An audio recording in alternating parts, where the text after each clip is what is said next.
Om Sadashiva Samarambam Shankaracharya Madhyamam Asmadacharya Paryantam Vande Guru Param Param Om. Namastê. Então, dando continuidade aqui, o verso 17, né? A meditação diária irá destruir a dor e o sofrimento do samsara, desde que o indivíduo seja moderado na alimentação, na recreação, no sono, na vigília e em suas ações, né? Então, nós compreendemos muito bem isso, né? A moderação é importante.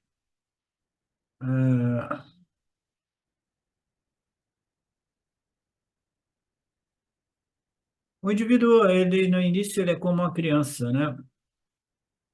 Me lembrei de uma passagem aqui, Marcelo já deve ter ouvido essa passagem também. Lá na Índia, né? Eu morava com meu filho e as crianças, elas, elas gostam de se divertir, entretenimento, né? E aí eu deixava elas lá no apartamento que eu tinha, porque eu cuidava das crianças, de três crianças, duas vezes por semana, aí uma outra mãe lá, uma mãe, cuidava outros 2 dias, a gente ia ficar se revezando com um grupo de crianças. Foi uma das soluções que nós tentamos, né? A gente fez diversos experimentos. E, e as crianças brincavam. Uma vez eu, antes de ir para a cama, falei, ok, chega, vai, vamos para a cama, todo mundo, pá. E as crianças não foram para a cama. Eu pensei que elas foram para a cama, eu bati na cama, dormi, aí depois, no dia seguinte, eu acordei às 6 da manhã para ir fazer uma meditação no ashram, e as crianças estavam brincando ainda. Elas passaram a noite toda brincando. Por quê? Porque elas amam o entretenimento, né? Elas amam o entretenimento. Então, esses prazeres da vida, né? Eles podem ser, em analogia, comparados aos prazeres que as crianças têm e elas sendo movidas, né, pelos órgãos dos sentidos, né, elas querem prazer. Uma criança, se você deixá-la ser movida somente pelo prazer sensorial, ela só vai querer comer batatinha frita e chocolate. Aí os pais têm que dizer, tem que comer feijão, tem que comer cebola, tem que comer tomate. E a criança, não, eu quero chocolate e batatinha frita. Né? Porque ela ainda não começou esse processo de educação, de disciplina, de moderação e de compreensão, né? De que a vida não serve somente para que nós tenhamos prazeres sensoriais, existe muito mais, o propósito da vida é muito além, né, dos nossos desejos sensoriais, né? Leva tempo. Mas a maioria dos adultos são como crianças. Eles querem, né, aquilo que dá prazer. Eu só me dá mais uma vez o exemplo daquele prato de arroz, né, com coalhada. A coalhada e arroz. E você tem algumas comidas que elas não têm quase sabor nenhum, tá? E aí você tem que usar alguma coisa de forte sabor, como um pickle, né? E, e aí você, o pickle é uma delícia, mas é como comer tofu. Tofu não sai não tem nada no tofu, né? Tem gosto de papelão, para quem já comeu tofu, né? Você tem que ser criativo e botar alguma coisa que possa compensar o tofu. Aí você começa a botar mais e mais e mais daquela coisa saborosa e comer menos e menos tofu, né? Então nós temos que compreender o equilíbrio, né, entre as partes, né? Como minha avó me dizia, eu nunca esqueci isso quando eu era garoto. Menino, você está comendo pão com manteiga ou manteiga com pão? Né? Né? Manteiga é uma delícia, o pão mais ou menos, né? Então, quanto mais manteiga, mais gostoso fica o pão.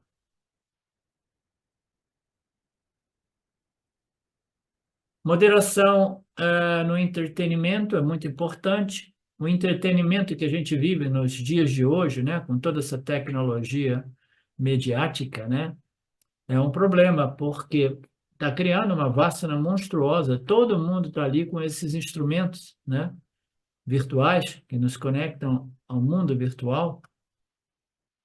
E o que está fazendo isso? Está destruindo as famílias.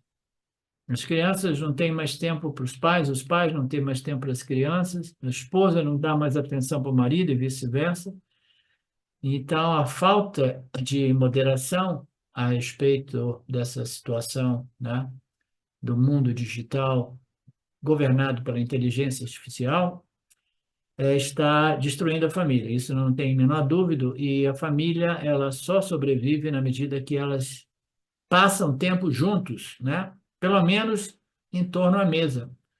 Eu, quando fui morar nos Estados Unidos, eu fiquei chocado. A minha ex-esposa me convidou lá em San Diego, eu fui lá, conheci o marido, o companheiro dela novo, né? O marido dela.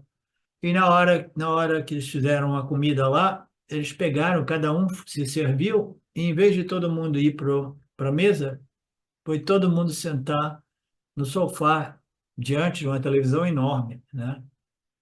Aí eu vi aquela situação, falei assim, não, isso é inaceitável. Eu vim aqui para visitar vocês e a gente não tem tempo nem sequer na hora de uma refeição, né?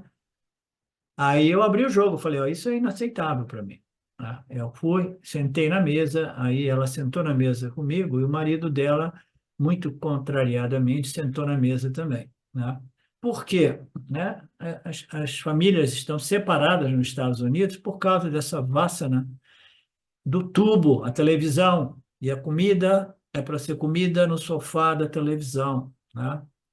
Então, tudo isso está fazendo de modo que a família, né, que é o núcleo, né, no qual a cultura, Ishvara, Criador, criatura e criação, que é a religião, a espiritualidade, era propagada, né, de geração a geração, ela não existe mais, porque não existe mais comunicação.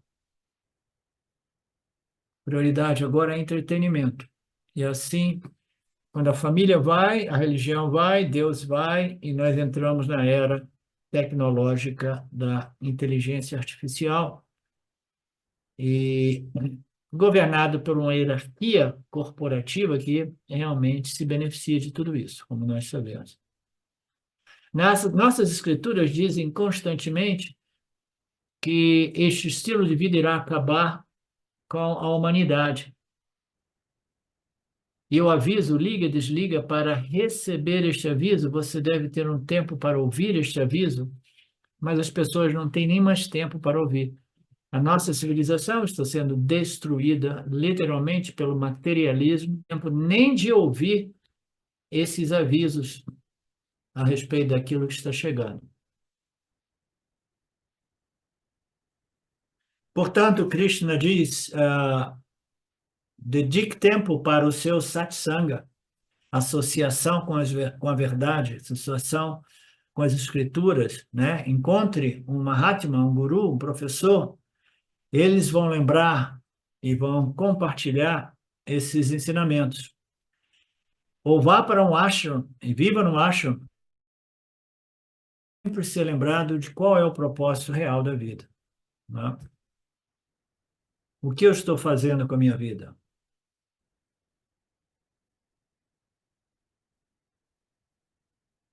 E Krishna diz, aquele que também é moderado nas ações, né? É, modera também aquele que tem o sono e despertar moderados, e sonhar também, né? Sonhar também é um aspecto interessante, né? Quanto mais perturbada a mente, mais ela projeta essas imagens, né? Do mundo dos sonhos, né? Quanto mais serena é a mente, menos ela sonha também. Por quê? Porque ela está pacificada, né? E não existe mais tanto material latente no corpo causal que busque expressão. Como essas expressões não ocorrem durante o estado de vigília, elas ocorrem durante o estado do sonho, né? Mas uma mente mais purificada, ela vai se tornando moderada até mesmo no sonhar. No dormir também, muito sono produz muito tamoguna. Somente uma pessoa moderada se torna um yogi.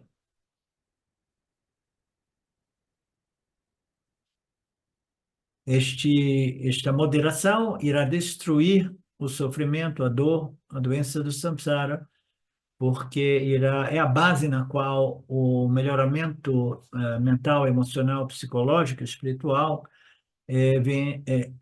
surge, né? Ok. Este é o Pala, este é o Dukam, mas é um pouco difícil, ele diz. Então, este esforço irá destruir a tristeza da vida, a dor psicológica humana, e irá promover uma paz além da compreensão do intelecto. Esta meditação se tornará uma paz, que é o fruto dela, né? Então tá, a gente entra no próximo arquivo, verso 18.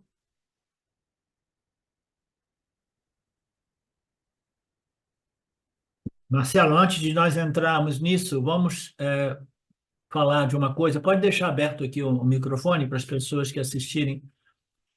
Semana que vem é Natal, final da semana. 24, eu acho que é o domingo, né? Então, nós temos 23 e 24. E se repete sempre no Ano Novo também, porque é uma distância de 7 dias. Então, eu penso que no domingo é melhor que a gente não tenha a classe, porque muito provavelmente as pessoas estarão ocupadas. E no sábado eu estou disposto a fazer, mesmo se o grupo for ainda mais reduzido, tá? Então, a princípio, a gente faz a nossa classe nos próximos 2 finais de semana, somente no sábado, tá, Marcelo? Aí eu vou começar a organizar o texto do Mandukya, do nosso próximo seminário. Você vai de pessoa, Marineia, ou só no internet? De pessoa? Já achou pousada? Bacana, Já até reservei. bacana, ótimo. Só falta a passagem do ônibus. Beleza.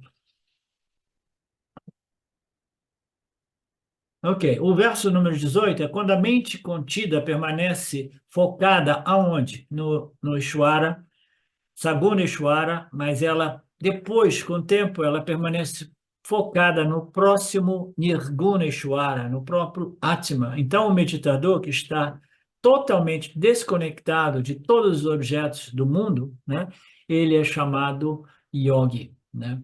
Então, yogi, neste caso, é aquele que desconectou com o mundo. Não, agora chega. Agora eu quero conectar com Saguna Ishvara. Depois de 15 minutos, eu vou conectar com Nirguna Ishvara e eu não quero nenhum pensamento a respeito do mundo, né? Então, este sim é um yogi, é chamado de yogi.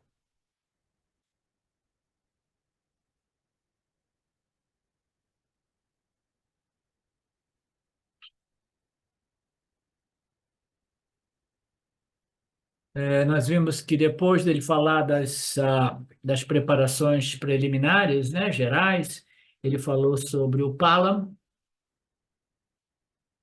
Todo o processo de meditação tem como finalidade os frutos deste dhyana, né?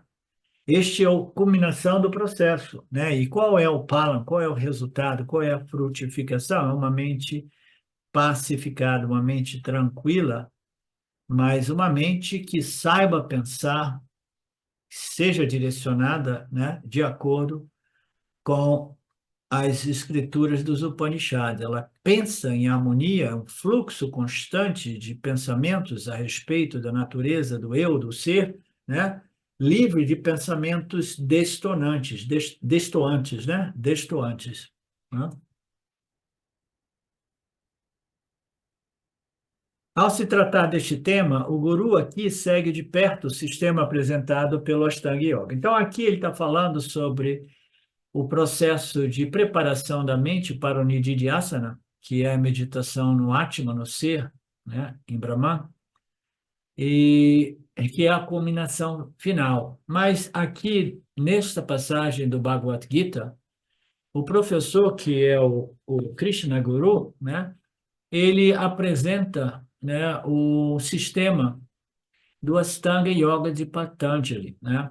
Então, o Ashtanga Yoga de Patanjali, ele foi utilizado mais ou menos, né, ou tomado emprestado, né, ou extraído para apresentar, né, para configurar, né, o sistema do Karma Dharma Yoga, né, e do Upasana Yoga Vedântico também. Por quê? Porque o Patanjali, né, as escrituras do Yoga Sutras, então, essas escrituras, elas são muito focadas na meditação e na preparação para a meditação, né? Faz isso, o que você pode fazer, o que não pode fazer, o modo que você pode, é mais ou menos como o Karma Yoga. E o Swami Paramahansa diz que o Krishna Guru, né, ele se inspirou, né,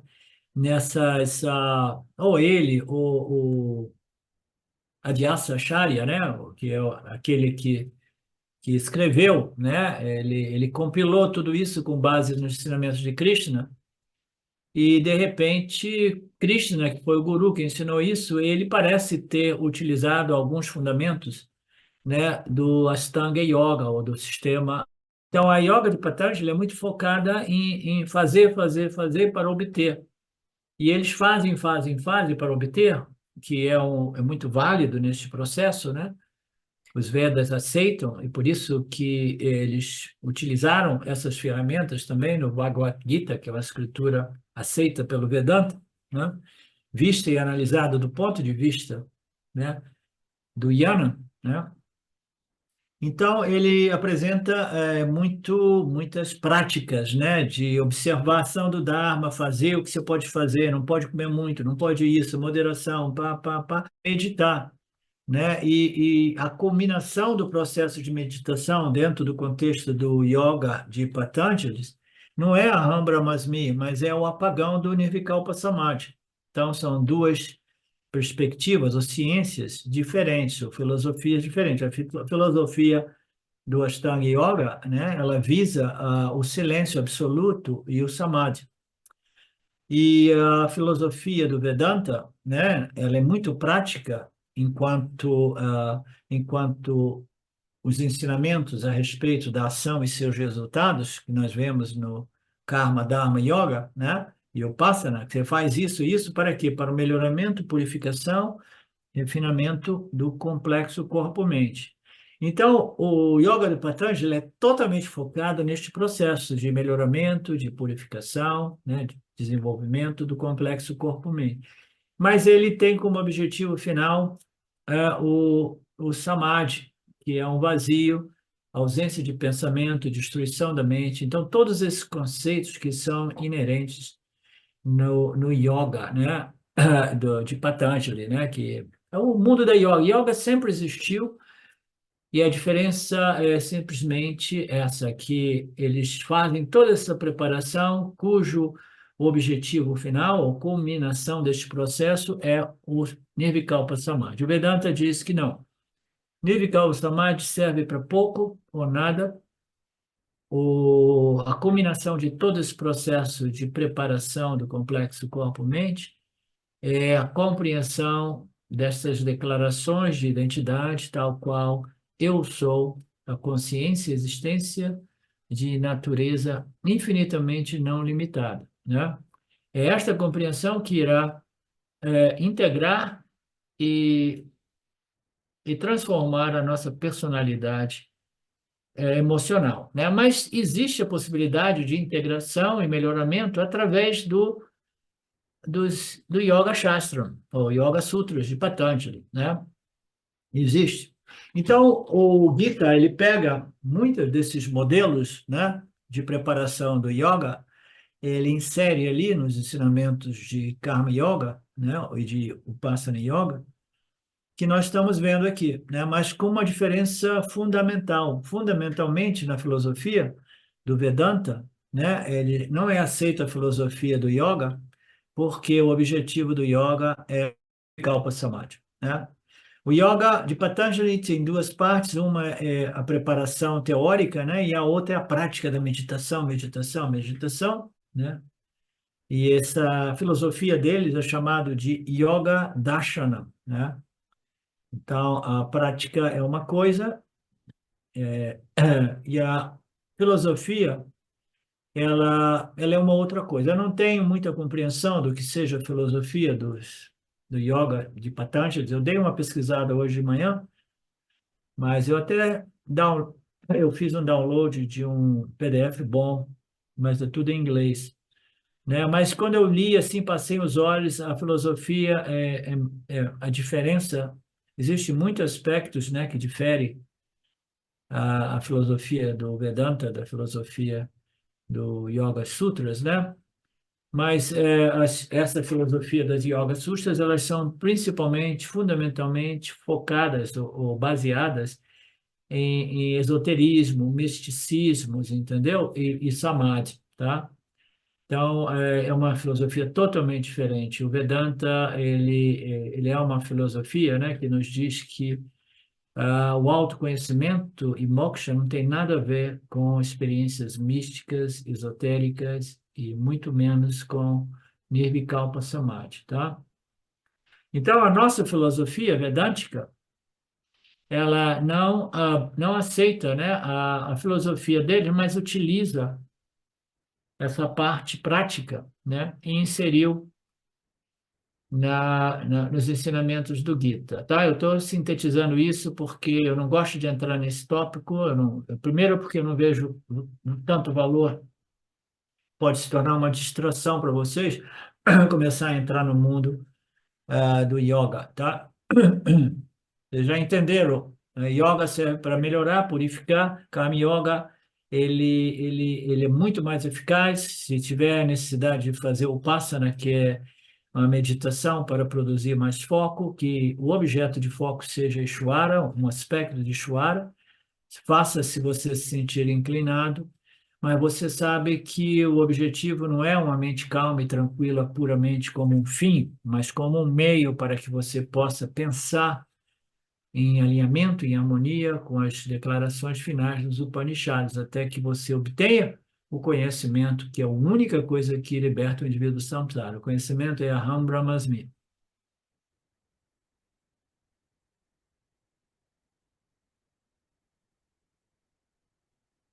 Aqui o Swami diz claramente que Vyasacharya integrou um pouco dessa estrutura do Patanjali, né? Tal qual Shankaracharya também dizem claramente, né, que tudo bem com a parte prática, né, de preparação, mas a filosofia é totalmente divergente da nossa filosofia do Vedanta, dos Upanishads, né?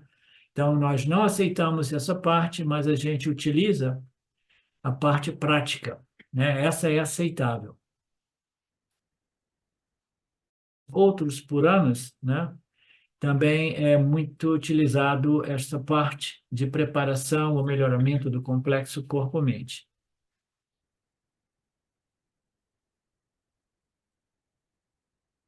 É um sistema útil, são ferramentas úteis. O Lord Krishna não abordou esse instrumento chamado a Yoga de Patanjali, mas o Swamiji, que fala muito, né? Ele fala assim, eu vou falar um pouco sobre esse sistema, né?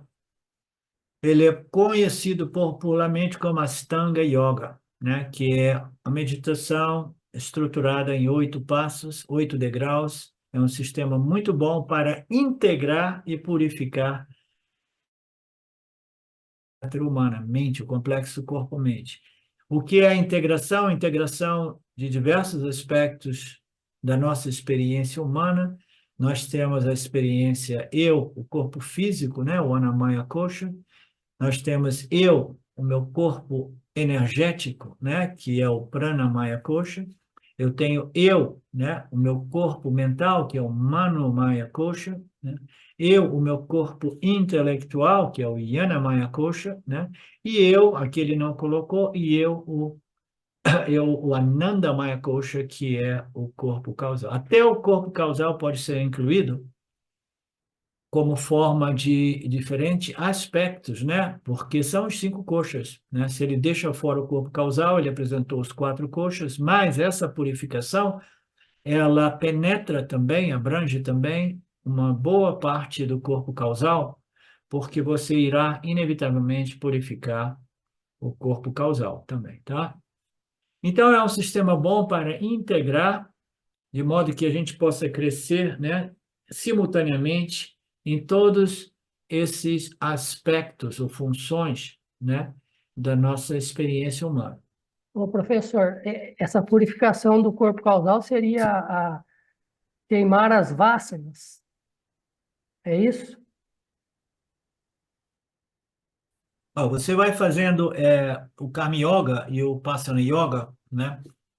Aí, gradualmente, você está sendo educado de acordo com o Dharma, né? E você vai compreender o corpo, mente, sentidos. Você vai aprender a se tornar, a desenvolver maestria a respeito deste instrumento que foi programado pela ignorância, né? E você só pode trabalhar tudo isso na sua mente consciente, tá? Então, você, como corpo, mente e sentidos, trabalha onde? No intelecto, que é parte do corpo sutil. É ali que a gente processa crescimento espiritual. Mas quando a gente trabalha ali, automaticamente a gente está cultivando e produzindo vasanas que irão dar um chega para lá naquelas vasanas. Então, é o que nós chamamos de cultivar e desenvolver mais e mais vasanas fundadas neste conhecimento espiritual revelado, tá? Então, é inevitável que nós estejamos impactando positivamente o Anandamaya Kosha, o corpo causal também, tá? Responde, Marcelo. A interpretação que eu fiz é queimar as vássanas vinculantes, aquelas não condizentes com o Dharma, né? Sim, você está observando o Dharma, né? E está desenvolvendo vasanas libertadores para cancelar e substituir vasanas escravizantes. É por aí mesmo, tá? Então, as vasanas escravizantes, elas podem ser moderadas ou meras preferências, ou elas podem ser, né, tão potentes, né, tal qual hábitos e vícios, né, vasanas vinculativas ou vinculantes.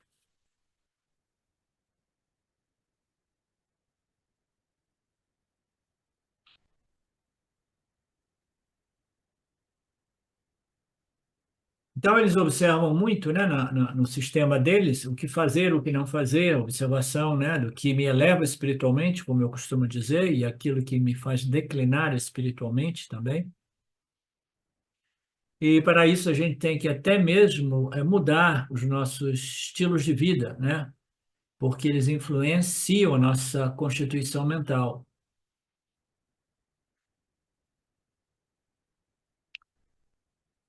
Então, ele fala aqui sobre as pessoas que são emocionalmente mais reativas, elas experimentam perturbações e inquietações mais profundas, né? E elas não conseguem sentar. Então, essa integração dos diversos centros, né, daquilo que nos torna seres humanos sencientes e inteligentes, é uma coisa que precisa crescer simultaneamente, né? O exemplo mais simples aqui de uma personalidade bem integrada, é um cara, uma pessoa que, numa expressão do Brasil, no meu tempo de garoto, era mais, pô, o cara é um cabeção, ele é muito inteligente e tem muita cultura, muito conhecimento, né? Aí você vai, conhece ele, fica admirado pelo conhecimento dele, aí de repente, não conhece ele, se descobre que emocionalmente ele é atrofiado, uma criança, né? Uma criança que dá chilique, uma criança que se torna rebelde, violenta, né?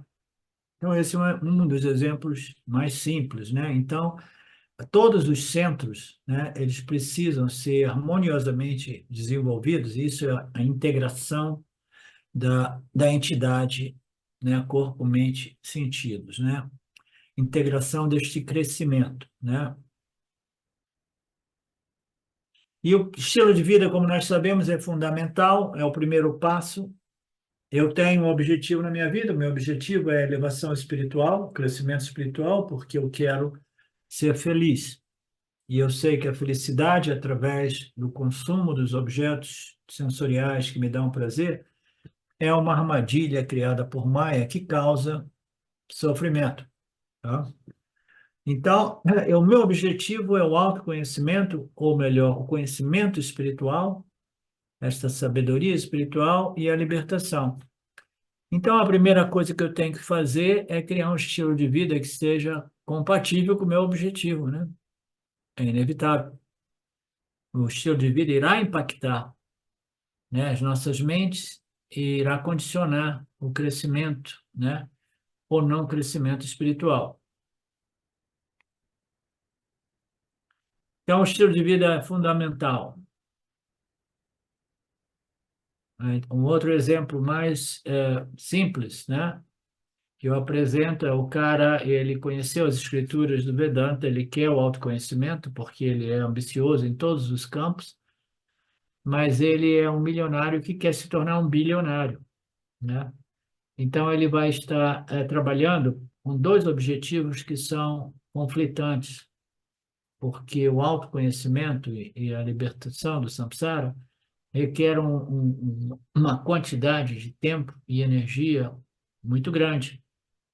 E ele querendo ser não mais um milionário, mas um bilionário, também requer muito tempo e energia, tá? Então, as pessoas têm que realmente conformar, harmonizar os meus objetivos com a minha vida, o meu estilo de vida.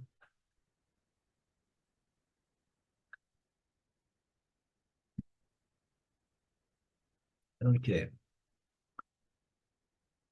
Então, ele fala sobre cinco coisas que a gente tem que observar e fazer, que é o Dharma, né? Ahimsa, Satyam, Asteyam, Brahmacharyam. Então, são cinco fazeres, né? Que nessa parte que ele chama do Yama, que deve ser observada, né? Então, a não violência, não machucar os outros, né? Digamos assim, não machucar os outros, ponto final, né? A violência não jamais é realmente justificada. Às vezes você tem que ser violento para defender você, né? Se tem alguém que invade a sua casa, vai fazer mal para você e seus filhos, né? Você tem que se tornar violento e ferir o outro, né? Mas existem exceções a todas as regras, né?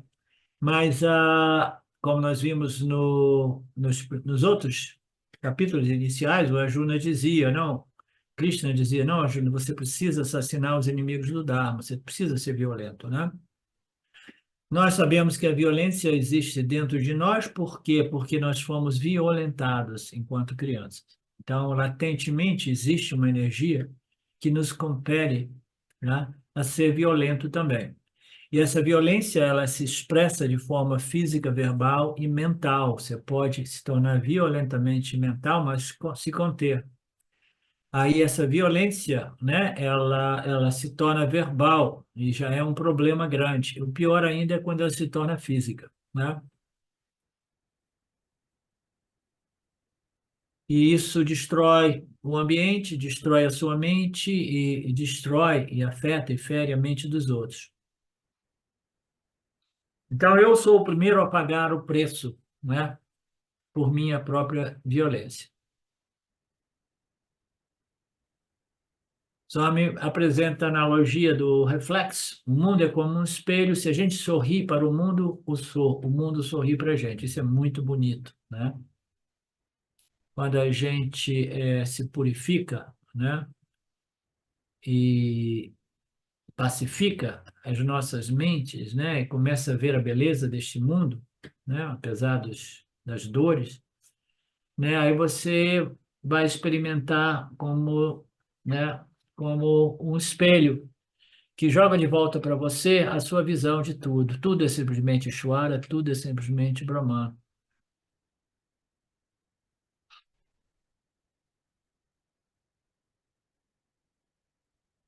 Portanto, eu sei, se eu praticar a Dharma, a violência, eu vou também ser vítima da violência e do adharma, né?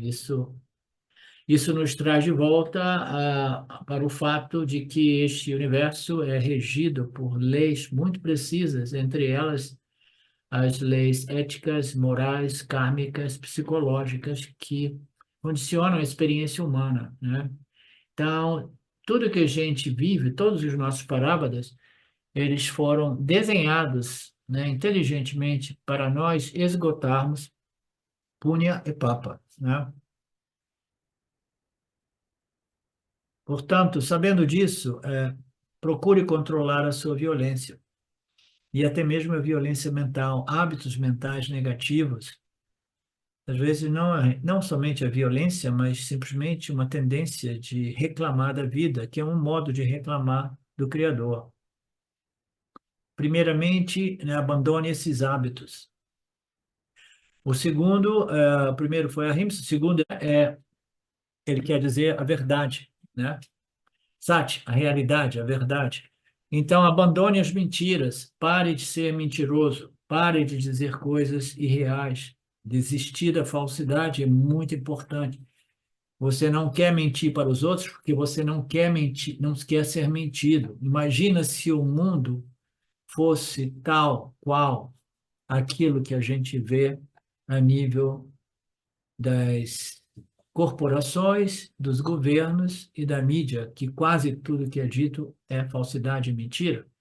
Imagina se entre nós disséssemos só falsidade, colapsaria, porque você não pode mais nem trocar ideia com alguém, porque todo mundo está mentindo, né? Então, a verdade, Satya, né, a base, né, na qual a gente possa interagir com o mundo, né, e processar vasanas, processar karmas e crescer, né? Então, a gente jamais deve alimentar a mentira, ser enganado pela mentira e propagar a mentira, tanto a nível de pensamento como a nível verbal. O outro ponto é não roubar, asteya, asteyayam. Então, o roubo é terrível também, né? Sempre observação do Dharma. Eu não quero que ninguém me roube, então eu não vou roubar. Jamais faça aos outros aquilo que você não gostaria que fosse feito a você. É sempre o Dharma que nós conhecemos nas escrituras do Gita, né? Do Karma Dharma. Então, roubar vai fazer mal para o outro e para você, né? E o roubar também não retribuir merecidamente, né, devidamente o trabalho do outro, né? É aquilo que eu mencionei anteriormente, a exploração que existe no mundo por parte da classe dominante, né, explorando o trabalhador. Então, se eu faço isso, eu estou roubando do meu empregado. Então, roubar não é simplesmente roubar, mas é simplesmente extrair benefício devido a uma certa posição que você tem. São meios injustos, né? Isso é muito profundo observar tudo isso. Ah, Brahmacharya significa abandonar a atitude inadequada em relação à sua sexualidade e o sexo do outro. Todas as atitudes impróprias e inadequadas em relação ao sexo oposto, desistindo de relacionamentos inadequados com o sexo oposto, é chamado Brahmacharya. Então, esses são os 4 pontos dessa estrutura: Ahimsa, Satyam, Asteyayam e Brahmacharya. Outra coisa, acúmulo de riquezas deve ser evitado segundo esse modelo. Naturalmente, a gente sabe, a riqueza deve fluir, deve trocar de mãos, né? Mas tudo bem, a gente tem que ter uma reserva, né? Mas quando a reserva é infinita, sem fim, quanto mais reservas eu tenho, mais reservas eu quero, né? Então, isso também é um pecado, né? É um pecado. Você tem que dar de volta para o campo. Você tem que jogar no campo de volta. Mesmo que a sua riqueza tenha sido legitimamente conquistada, você não pode retê-la sem compartilhá-la com a sociedade. Muito importante. Senão será um grande problema. Isso tudo eu falava do meu tempo de garoto. Eu tinha essa tendência socialista, né?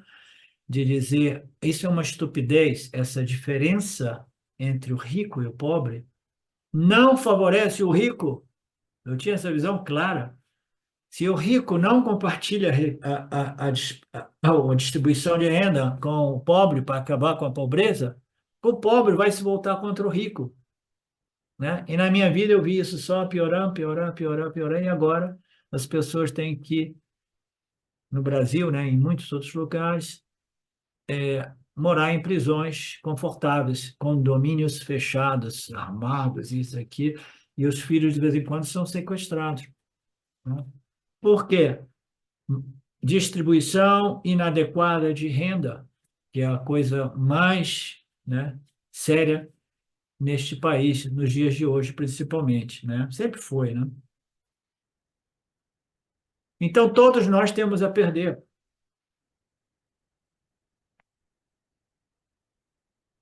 Vedanta apresenta o fazer e não fazer, né, de um tal modo sempre apoiado, sustentado pela lógica, né? Pela lógica. Se eu acumulo, acumulo, acumulo, sem compartilhar, né, os outros vão chegar numa condição que eles se voltam contra os que têm, né? Quem não tem contra os que não têm, que é a última estratégia, né? Jogando os que têm contra os que não têm contra os que não têm, e assim a transferência de patrimônio está voando da classe média para os dominadores do mundo. Depois dessas cinco tem o Salsan, significa pureza dentro e fora. Santosha significa contentamento com aquilo que você tem, que você ganhou legitimamente. Nunca fique com inveja da riqueza dos outros. Numa outra passagem, em Bhaja Govindam, ó iludido, desista do seu desejo por riqueza. Liberte sua mente do desejo e preencha com o pensamento de Brahman. Fique feliz com tudo o que você obtém como resultado de suas ações dármicas do passado, né?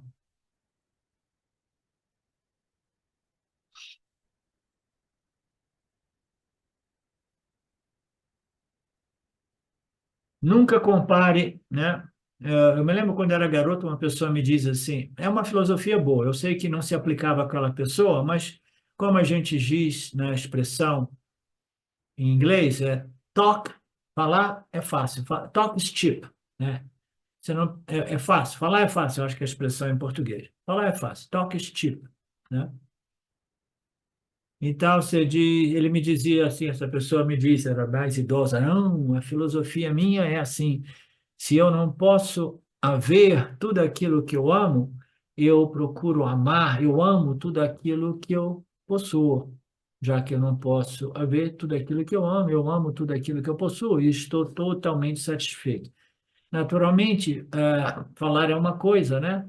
Mas é uma filosofia boa. Como toda filosofia, ela só é realmente válida se ela transforma a personalidade do indivíduo, de modo que ele possa viver a partir daquela compreensão que foi devidamente assimilada e internalizada. Aí ele fala assim: não, eu não tenho inveja de ninguém, eu simplesmente estou satisfeito com aquilo que eu tenho, né? E grato por aquilo que eu tenho.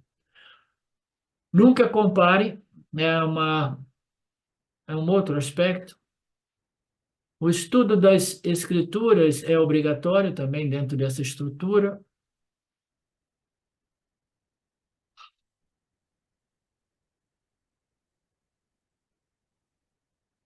E aqui ele fala sobre, então, tapa.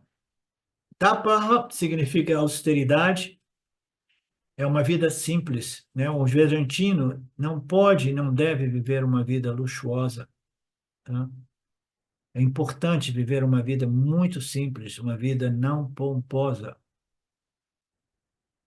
uma vida até mesmo austera, tudo bem, observando muito a moderação, moderação na alimentação, na recreação e nas minhas atividades.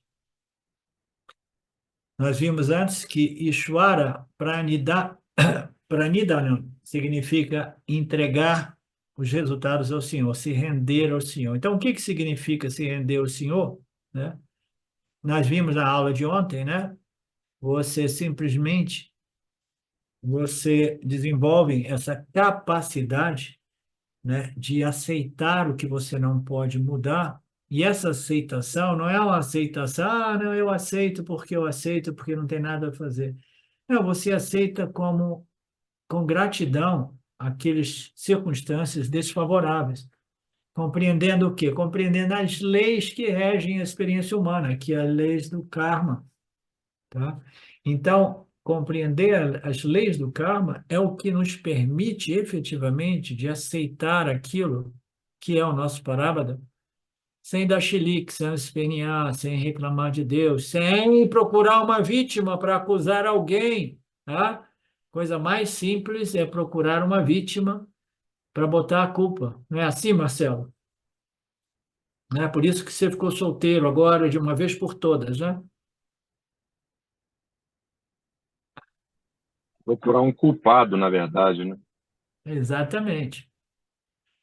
Tem aquela expressão que diz que quando você aponta um dedo para uma pessoa, você está apontando os outros três ou quatro para você mesmo, né? Três para você. E tem um outro provérbio que diz assim: errar é humano. Todos nós sabemos, errar é humano, mas botar a culpa nos outros é mais humano ainda.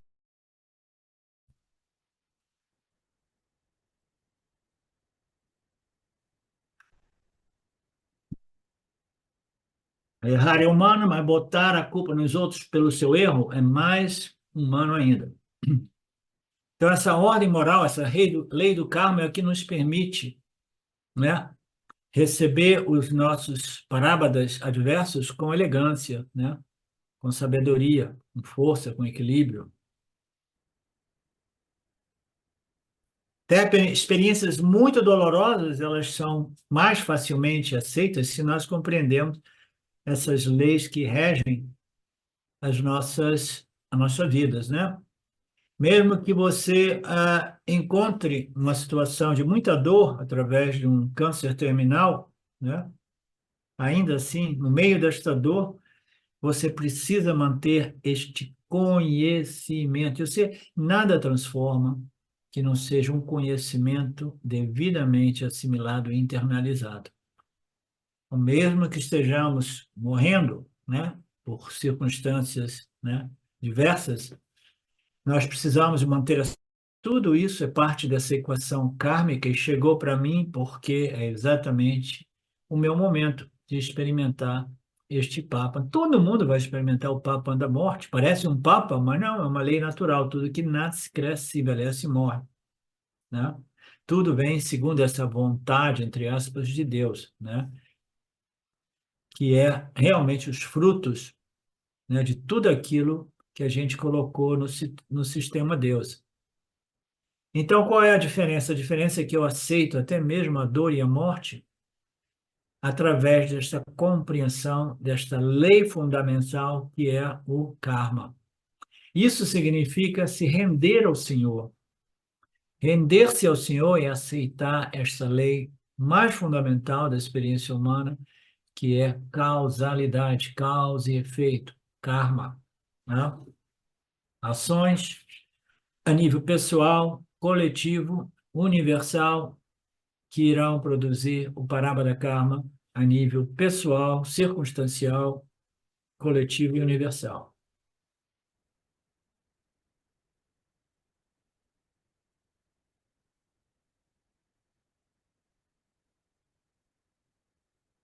Então, o que é realmente essa aceitação, essa entrega a Ishvara, né?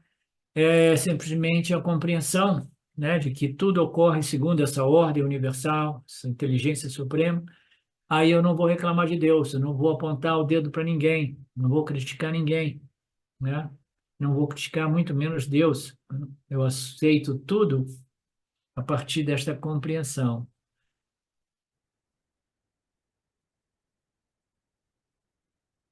A aceitação, isso é bonito, a aceitação da vontade de Ishvara é a aceitação da lei de Ishvara. Que lei? Causa e efeito, ações e seus resultados. Somente então eu vou aceitar cada aspecto da minha experiência humana. Então, a gente vai aceitando essa lei do Pai, aceitando os papas que chegam até nós. Se eu não aceito, eu sofro mais ainda, não é assim? Então, essas experiências não podem produzir emoções muito negativas, e isso é a aceitação dessas leis. Eu não quero que a minha paz, a minha alegria seja destruída, né? Portanto, eu compreendo essas leis e aceito. E no máximo, quando for muito difícil, no caso de uma morte, né, por doença terminal que envolve muita dor, eu posso me voltar para Exuar e dizer: Senhor, me dê forças para enfrentar essa dor tão grave, né? Então, este é render-se ao Senhor, entregar-se ao Senhor, que é equivalente a compreender, assimilar e internalizar as leis do karma, né? Que é a lei mais fundamental da nossa experiência humana. Portanto, né, tapas, salsa, santosha, tapas, svadaya, yaha, ishwara, pranidhana, contentamento, austeridade, estuda as escrituras e entrega a lei ao Senhor através da aceitação dessas leis kármicas que regem a experiência humana, o campo das experiências humanas. A gente para por aqui. Questão?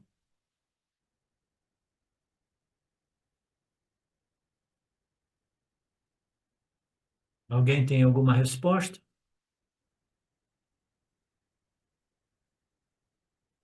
Nenhuma reclamação?